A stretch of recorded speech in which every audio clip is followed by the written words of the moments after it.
Hello students, welcome to Daksh tutorial.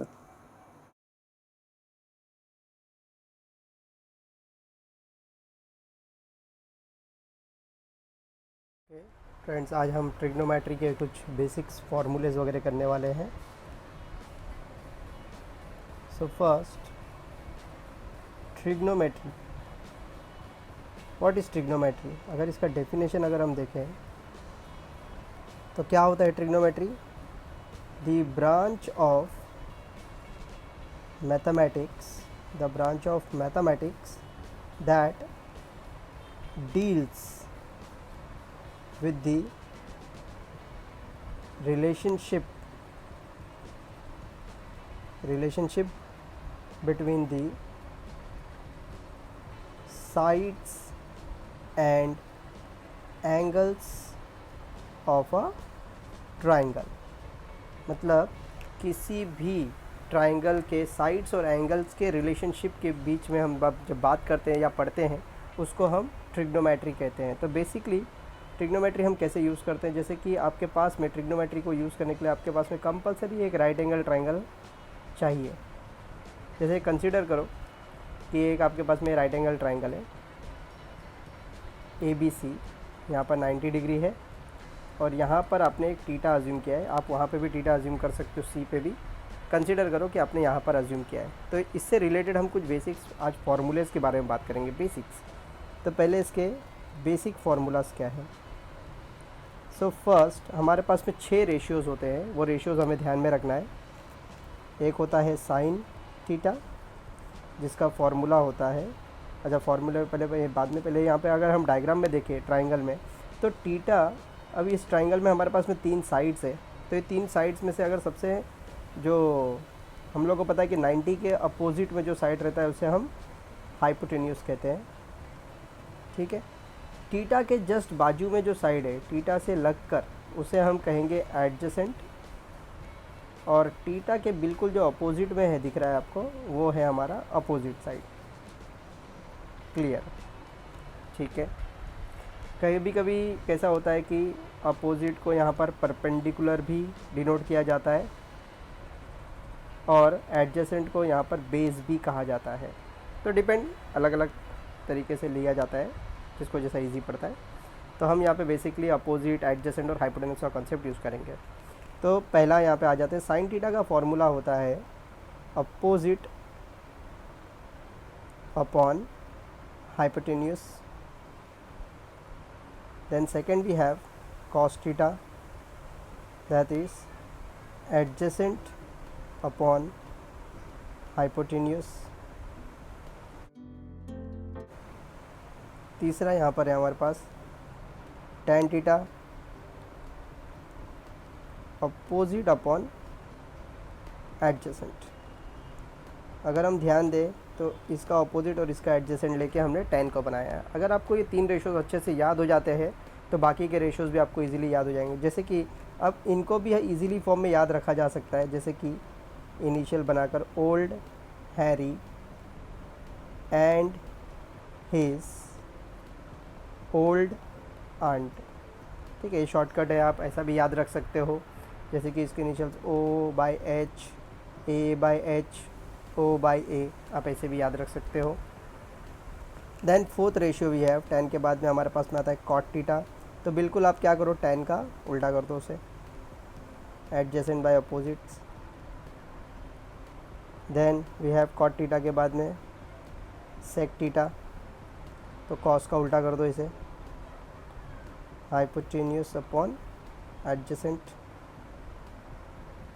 Then last we have cosec theta, तो sine का उल्टा कर दो इसे, हाइपोटेन्यूस अपॉन अपोजिट। तो ये तो हो गए इसके बेसिक फार्मूलाज। अब इसी से रिलेटेड हम लोग इसके रेसिप्रोकल फार्मूलाज भी देख लेते हैं।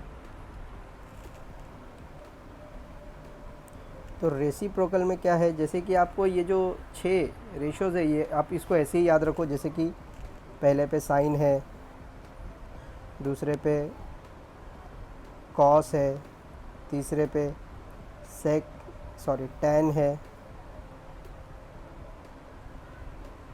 तीसरे पे tan है, then cot then sec, then we have cosec. आप इसके ऐसे लाइक लीनियर वाइज इसको लाइन में आप याद रखो। जैसे साइन का होता है 1/कोसेक, तो इसका रिवर्स कर दो, कोसेक क्या हो जाएगा 1/साइन। सेम वे कॉस का क्या होता है 1/सेक, तो सेक क्या हो जाएगा 1/कॉस।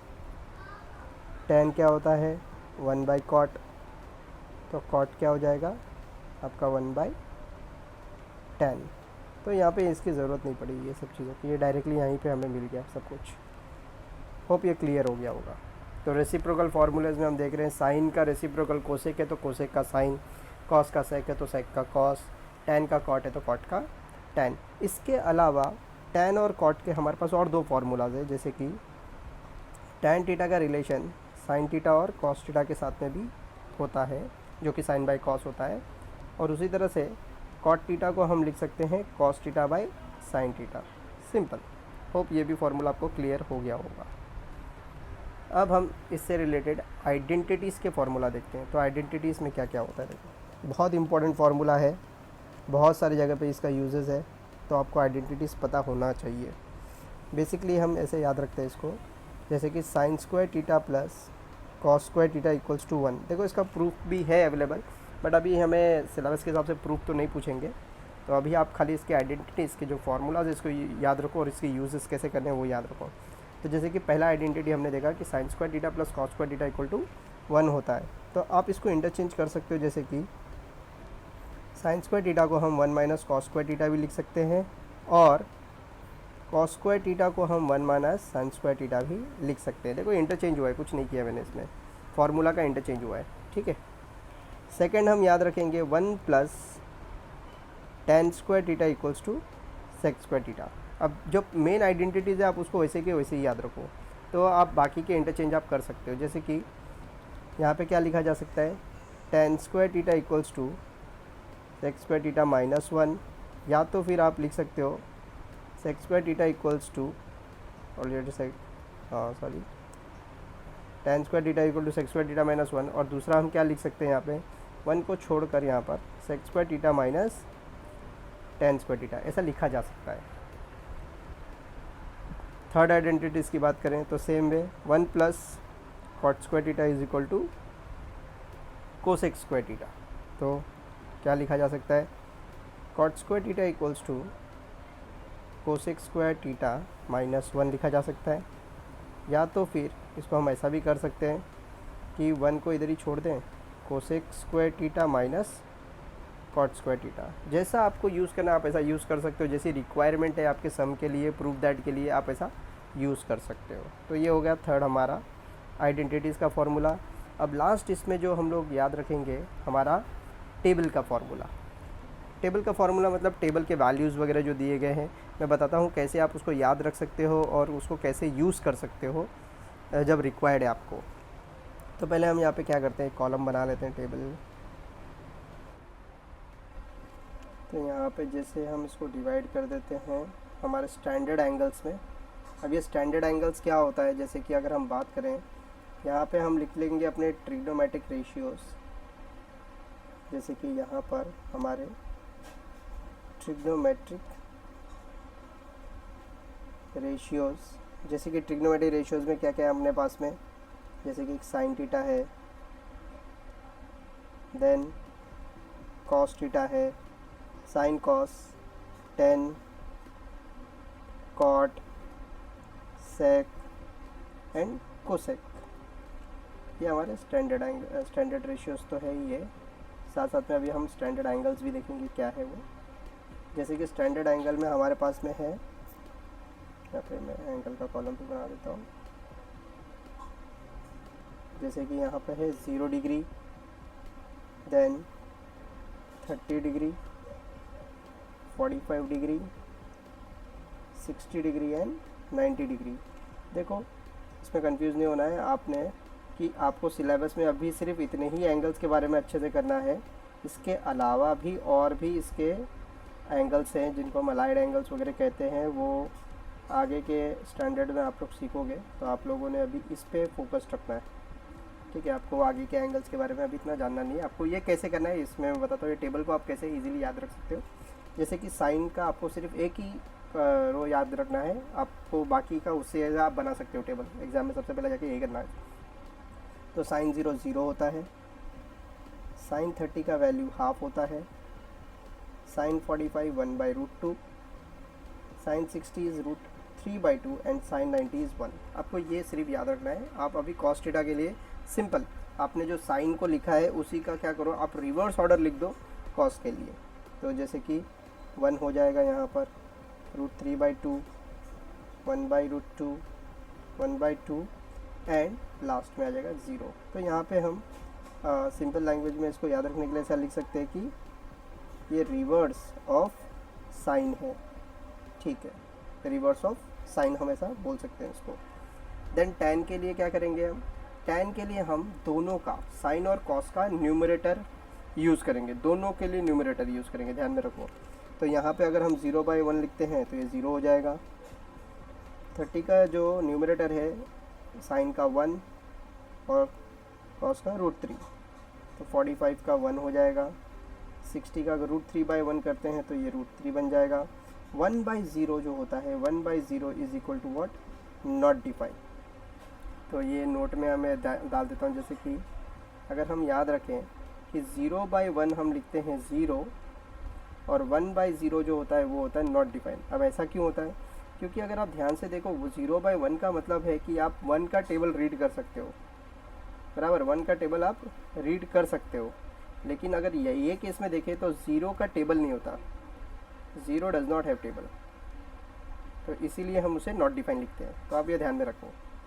तो हमने बेसिकली क्या किया है tan के लिए, tan के लिए हमने क्या किया है, साइन का न्यूमरेटर बाय कॉस का न्यूमरेटर यूज़ किया है। ठीक है, मैं ऐसा लिख रहा हूँ, आप इसको बाद में अच्छे से आप याद कर सकते हो, आपको ये बेसिकली याद करना है। अब tan के लिए, tan तो हमने कर लिया, tan के बाद में cot के लिए आपको क्या करना है, सिंपल है, आपने जो tan किया है उसी का रेसिप्रोकल करना है। तो यहाँ पे आपने याद रखना है कि इसका reciprocal, not reverse, reciprocal of tan। ठीक है, आपको tan का रेसिप्रोकल करना है। तो tan का रेसिप्रोकल करोगे तो क्या हो जाएगा, जैसे पहला ही आ जाएगा आपका नॉट डिफाइन, देन √3, देन 1, फिर उसके बाद में 1/√3 और लास्ट में क्या हो जाएगा, अगर हम tan को देख रहे हैं तो नॉट डिफाइन था यहाँ पे, लास्ट में यहाँ पे 0 हो जाएगा, जैसे कि tan का 0 था स्टार्टिंग में। फिर अगर हम sec को देखें तो sec कुछ नहीं बल्कि cos का क्या करेंगे हम लोग, cos को आप रेसिप्रोकल करेंगे। ठीक है, तो यहाँ पे मैं लिख देता हूँ रेसिप्रोकल ऑफ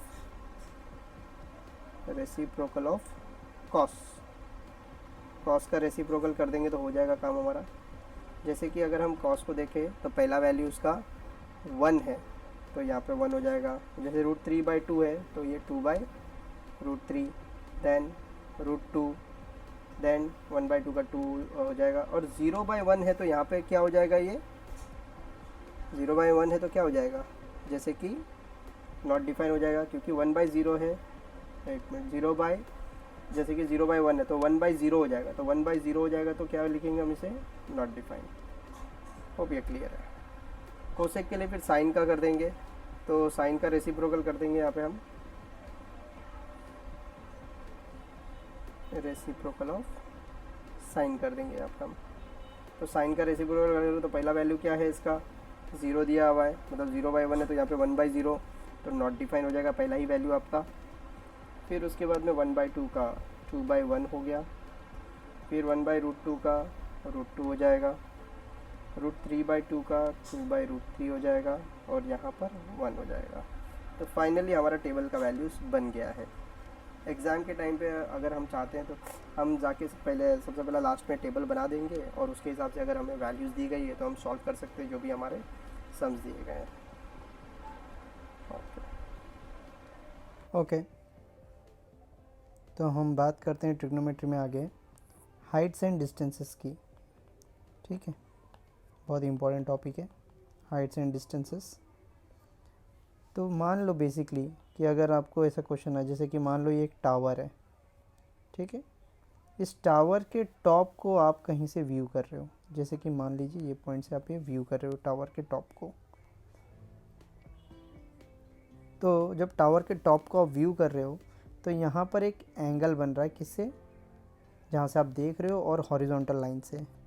तो इस एंगल को कहा जाता है एंगल ऑफ एलिवेशन, क्योंकि आप नीचे से ऊपर की तरफ देख रहे हो तो इस एंगल को कहा जाएगा एंगल ऑफ एलिवेशन। इसको हम नाम दे देते हैं ट्रायंगल। और जहाँ से आप व्यू कर रहे हो, जैसे ये लाइन है, तो इस लाइन को कहा जाएगा लाइन ऑफ साइट। ओके, तो जैसे कि एग्जांपल में हम देख सकते हैं, जैसे कि यहाँ पे आप जैसे नीचे से लाइक एक टावर को देख रहे हो, तो टावर के जगह पे लाइक ऐसा एक लाइट हाउस भी पूछा जा सकता है कि आप नीचे से एक लाइट हाउस को देख रहे हो, या फिर एक माउंटेन के टॉप को देख रहे हो, या एक टावर के टॉप को देख रहे हो, और या फिर आप बिल्डिंग को देख रहे हो या बिल्डिंग के टॉप को देख रहे हो, एक्सेट्रा। और भी ऐसे बहुत सारी चीज़ें पूछी जा सकती हैं। ओके, सिमिलर वे में ऐसा मान लो कि अगर आप एक बिल्डिंग के टॉप पर हो, ठीक है, मान लो ये आपकी बिल्डिंग है और आप बिल्डिंग के टॉप पर हो, ठीक है, और वहाँ से आप कोई ऑब्जेक्ट को देख रहे हो नीचे की तरफ। मान लो ये आपका ऑब्जेक्ट है जिसको आप व्यू कर रहे हो ऊपर से। तो जहाँ से आप व्यू कर रहे हो उससे हम ले लेंगे हॉरिजॉन्टल लेवल, ये लाइन जो कहलाएगी हॉरिजॉन्टल लेवल। और इससे ये पॉइंट से आप देख रहे हो तो यहाँ पर एक एंगल बन रहा है जिसको कहा जाता है एंगल ऑफ डिप्रेशन, क्योंकि आप ये ऊपर से देख रहे हो तो नीचे की तरफ, तो एंगल ऑफ डिप्रेशन यहाँ पर बन रहा है। और यहाँ पे भी इस लाइन को कहा जाएगा लाइन ऑफ साइट। और हमें ये नोट में याद रखना पड़ेगा कि angle of elevation is always equal to angle of depression at a time.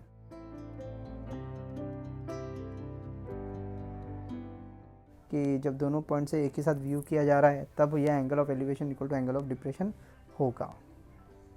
Okay, Hope you have learned something new from the video. Please do check for other videos.